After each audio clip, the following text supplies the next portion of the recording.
क्या है, अर्ज किया है, घर की जिम्मेदारियों ने अंकल बना दिया।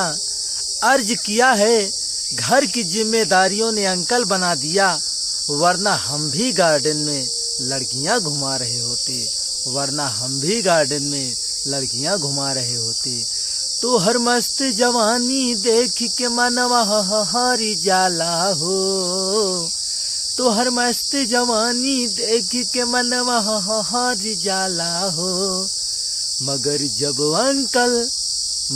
जब अंकल कहेलू मैडम जियरा जारी जाला हो।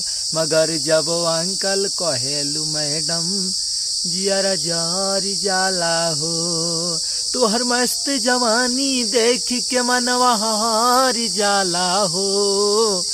मगर जब अंकल कहेलू मैडम जियरा जारी जाला हो।